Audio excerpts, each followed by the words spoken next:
Sobat Milenial BNN Kota Bandung, saat ini saya sedang berada di Gedung Pakuan di Kota Bandung. Gedung ini merupakan salah satu bangunan bersejarah yang ada di Kota Bandung. Sejak zaman Hindia Belanda, tempat ini seringkali menjadi persinggahan oleh tokoh ataupun tamu penting dari berbagai negara. Seperti pada saat konferensi Asia Afrika di tahun 1955 yang saat itu diselenggarakan di Kota Bandung. Nah, saat ini kita sudah masuk ke dalam episode 17 Ngopi Sore bareng BNN Kota Bandung. Dan kali ini ada tamu yang sangat spesial, yaitu Ibu Gubernur kita ya, Ibu Gubernur Jawa Barat, yaitu Ibu Atalia Ridwan Kamil atau yang sering kita sebut Si Cinta.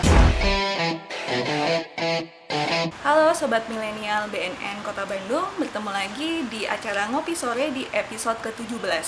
Kali ini saya Saras Putri Utami dan juga rekan saya Muhammad Irfan sebagai host, dan ada satu bintang tamu yang pastinya sangat istimewa, yaitu Ibu Atalia atau yang sering kita sebut dengan Si Cinta. Selamat sore Ibu. Selamat sore Teh Saras. Terima kasih sudah menyempatkan waktunya untuk bergabung di acara Ngopi Sore bareng BNN Kota Bandung.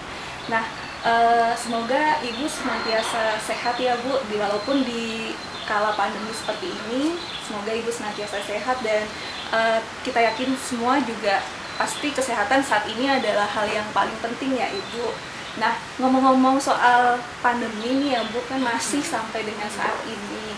Nah, mungkin Sobat Milenial tuh pengen tahu aktivitas Ibu selama masa pandemi dan dibandingkan dengan yang dulu sebelum pandemi, ada perbedaan nggak Bu? Oh iya, jadi gini Teh Saras, perbedaannya luar biasa dan mungkin ini dirasakan oleh semua masyarakat ya. Jadi saya itu adalah orang lapangan sesungguhnya. Dengan berbagai organisasi yang saya pegang, saya itu harus menyentuh 27 kota kabupaten lah ya. Jadi tugas saya itu keliling.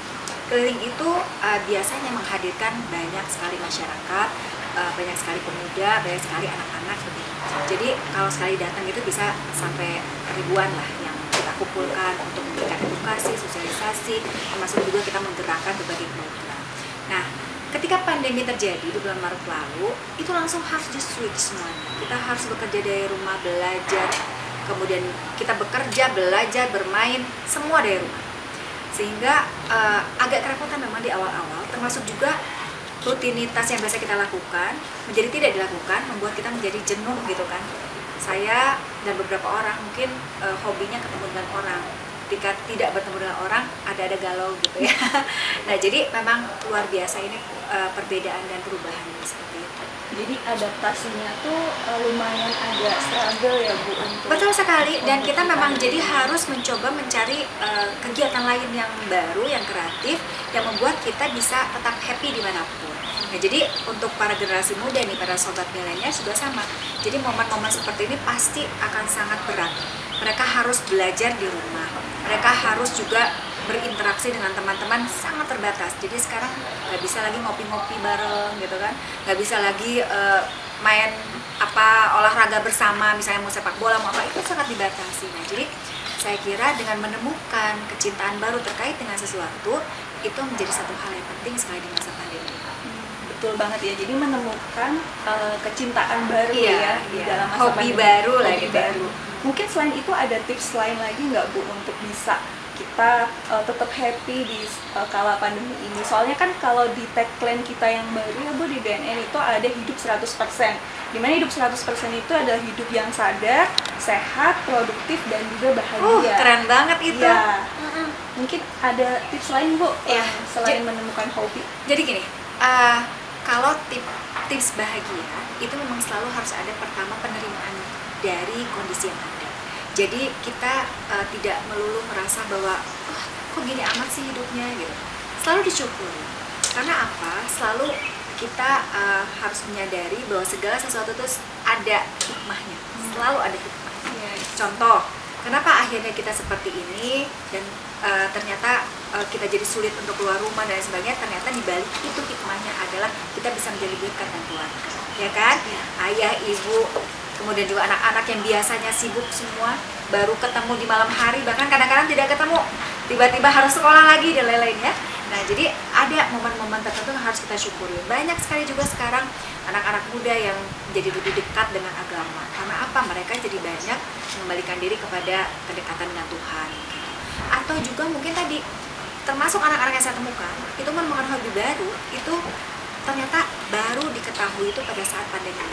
Selama ini mereka sibuk dengan kegiatan sekolah, sibuk dengan kegiatan berorganisasi, bertemu dengan teman dan lain-lain, sehingga mereka tidak menemukan sesungguhnya apa sih yang menjadi talenta mereka gitu.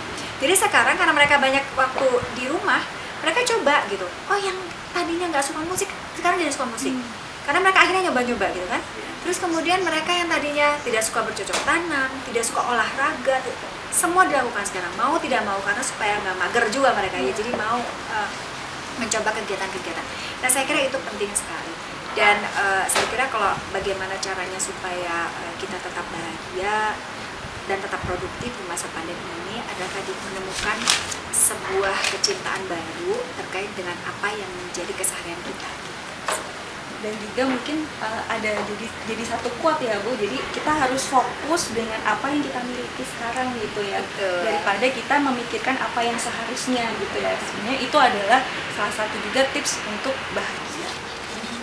Nah terkait dengan COVID ya, sampai sekarang ini kan juga kita masih tetap di dalam masa pandemi ini Bu.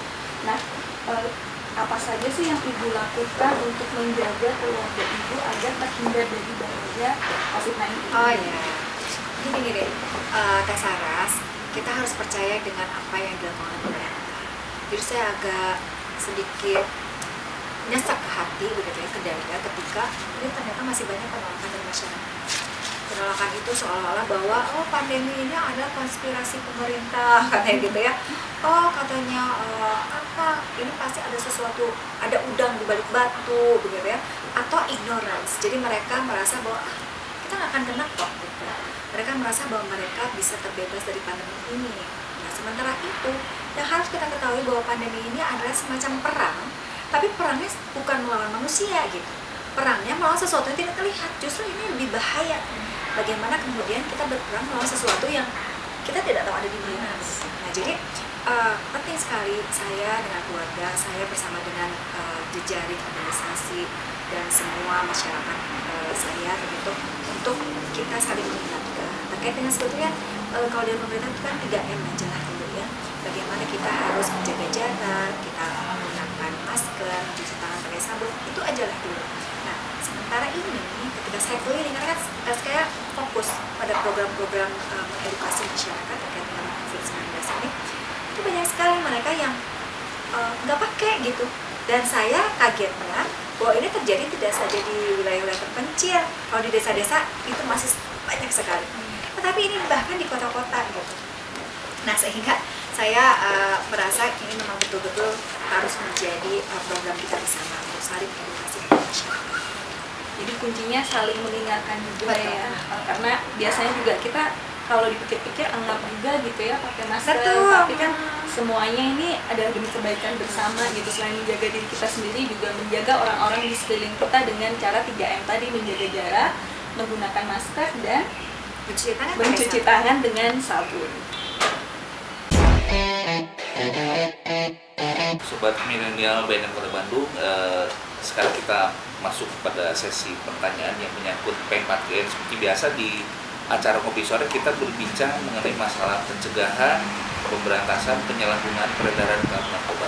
Ada beberapa hal yang bisa kita gali dari Ibu Natalia.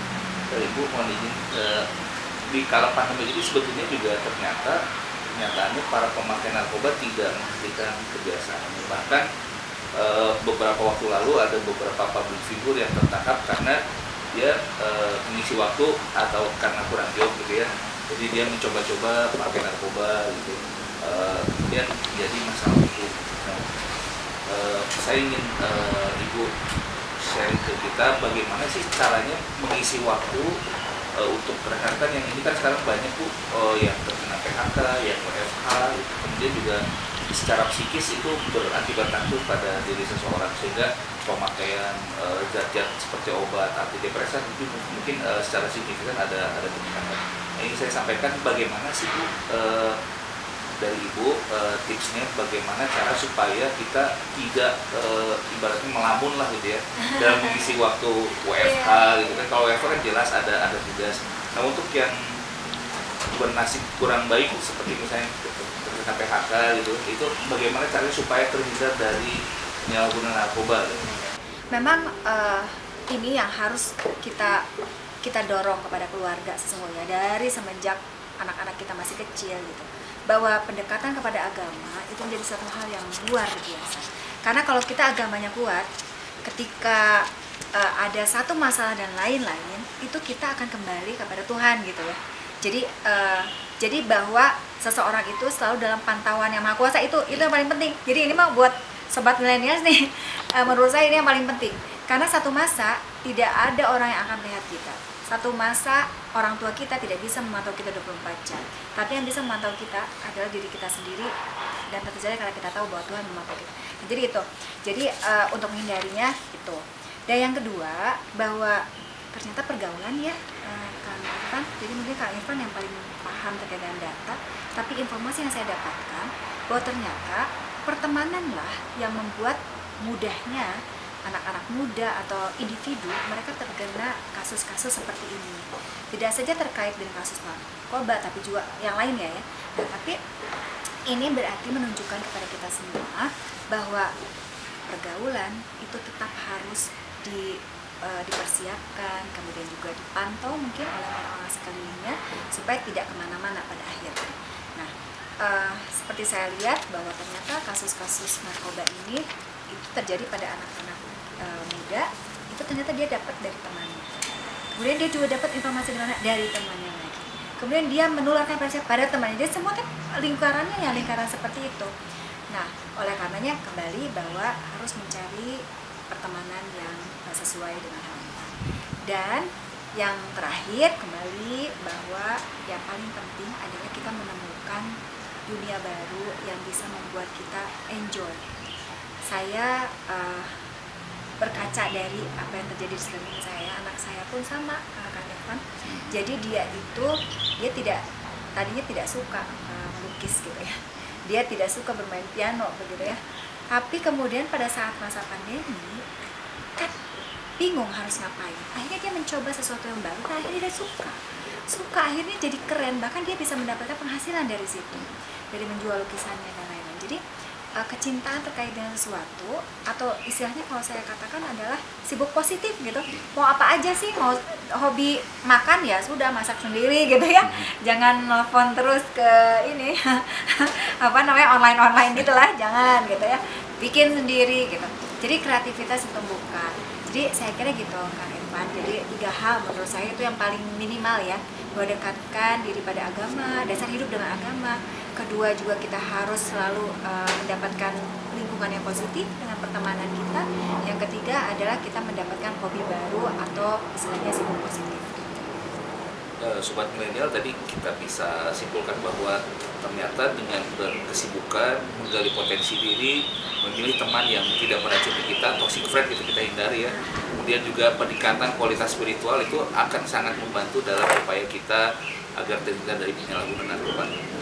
Tentu saja keluarga atau seorang ibu sebagai bagian dari entitas terkecil dari komunitas di masyarakat mempunyai peran penting sebagai garda terdepan untuk pencegahan. Nah ini yang saya tanyakan kepada Ibu Atalia, bagaimana sih sentralnya peran seorang ibu sebagai mitra BNN? Sebetulnya mitra yang paling depan itu adalah seorang ibu ya, yang bisa mengawasi perubahan sikap seorang anak dari sejak bangun tidur sampai dia tidur lagi di rumah, yang bisa mengetahui perubahan sikap yang merupakan salah satu tanda orang pakai narkoba, kan ada perubahan sikap dan perilaku. Itu adalah seorang ibu biasanya yang paling tahu kebiasaan anak itu seperti apa. Kemudian ada perubahan itu yang bisa mendeteksi dini itu adalah seorang ibu. Dan saya ingin Bu Atalia berbagi bagaimana sih sebetulnya memaksimalkan peran ibu dalam kaitan pencegahan penyalahgunaan narkoba di lingkungan keluarga. Ya. Kalau saya melihatnya begini Kang Irfan, betul kayak Pak sampaikan bahwa ibu adalah garda terdepan. Kalau saya mengistilahkan ibu bahagia kenapa? Ibu hebat, anak adalah hebat. Jadi memang ini peran penting seorang ibu adalah bagaimana dia di bawah biasanya hal-hal yang biasa dilakukan oleh orang tua, khususnya ibu karena keseharian ibu dan anak ibu itu akan langsung dicerna dan diikuti oleh sang anak. Dari semenjak dia balita, dari semenjak dia memahami bahwa yang memeluknya adalah ibunya, begitu ya, yang kemudian mengajarinya nama-nama binatang, nama pohon itu adalah ibunya. Nah, jadi ibunya itu akan paling dia jadikan role model. Itu sama seperti Pak Gub, itu yang namanya ibunya itu selalu dia bawa kemana-mana. Nasihatnya akan selalu berada dalam hati semuanya. Dan itu sama. Jadi ibu harus menjadi teladan. Jadi apa yang disampaikan oleh ibu kepada anak itu harus sejalan gitu.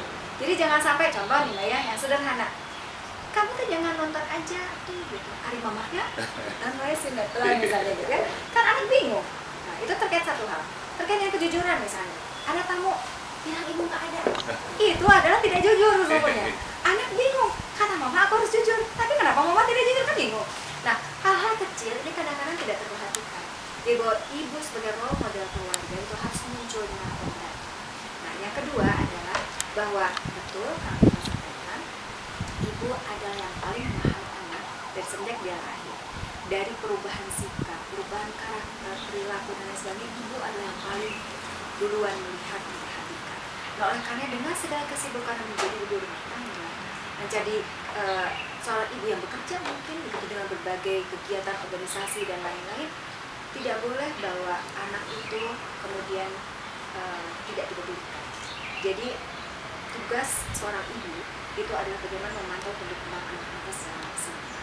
Dari mulai bangun tidur sampai tidur lagi begitu, dia harus memantau. Meskipun ini pasti pada gelisah, Bu Cinta gimana, masuk kita dipantau terus sama mama, enggak gitu.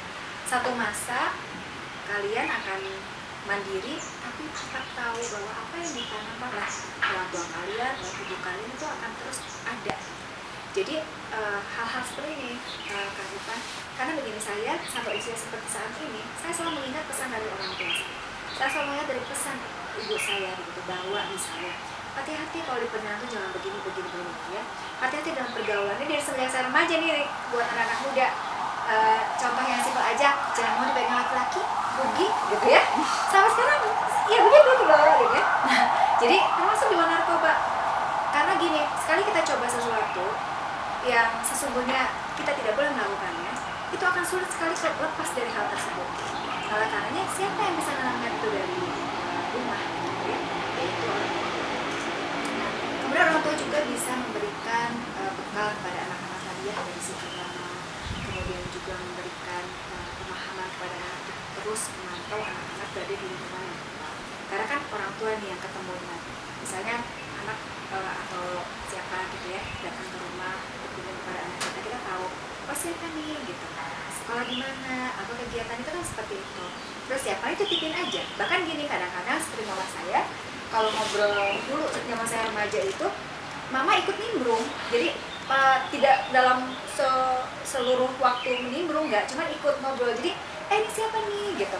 Jadi mama dekat dengan teman anak-anak. Mama tahu siapa anak-anak kita berteman, dengan siapa anak-anak kita berteman, bergaul.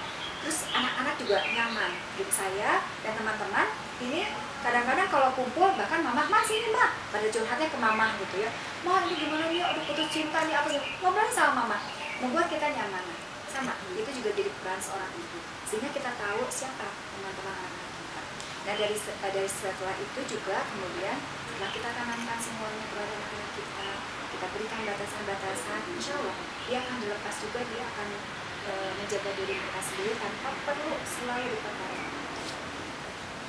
Nah Ibu, sebelum kita tutup nih di acara Ngopi Sore kali ini, mungkin ada pesan-pesan untuk Sobat Milenial BNN, apa saja yang bisa kita lakukan untuk kita bisa punya hidup 100% yang sadar, sehat, produktif, dan juga bahagia tanpa narkoba. Iya. Kalau saya merangkum semuanya lebih kepada stay positif aja di mana. Yakin bahwa semua yang kita lakukan itu adalah atas kehendaknya begitu, dan kita juga harus tahu apa yang harus kita lakukan secara positif. Terakhir saja dari saya adalah pantun. Karena tadi kita udah panjang banget ya ngobrolnya ya. Ke Pulau Sumba membeli jeruk kalua. Asik. Daripada dekati narkoba, lebih baik dekati calon mertua. Terima kasih. Terima kasih, Bu. Hidup 100%, sadar, sehat, produktif, dan bahagia.